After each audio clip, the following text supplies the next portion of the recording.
Beam just overall to me, it requires more focus, and you really have to know where you work, like how your body works with your mind.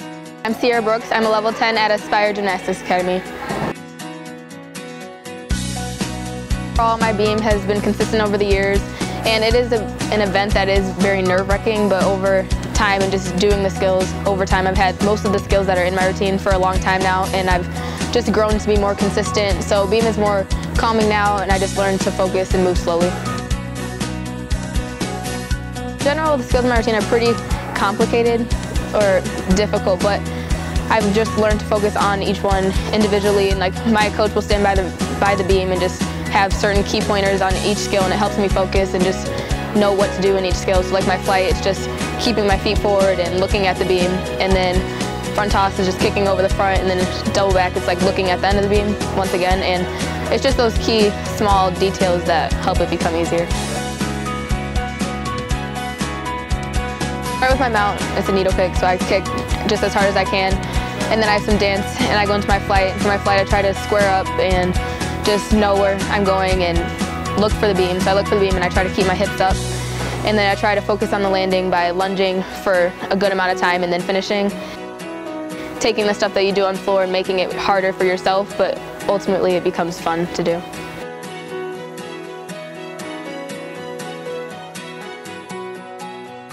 Move on to my switch leap, and that's just a matter of focusing on my arms and paying attention to the timing of it. Like, you kind of become more aware of where your body is and making small corrections when you feel off.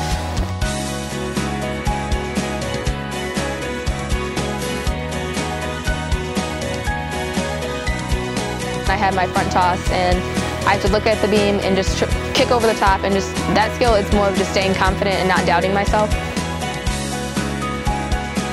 It's a pretty quick skill. You flip over pretty quickly, so that one, it's pretty neat to just be able to do something without your hands, and it's a blind landing, so once again you just have to know where you are and just prepare. And for my double back, it's push through on the hurdle and look at the end of the beam for the double back and set, and then just look for the landing.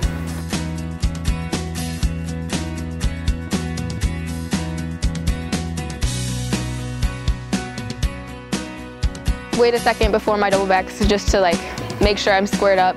And for those dismounts, I really just tried to focus on the landing before I actually go, and just know where my punching position will be.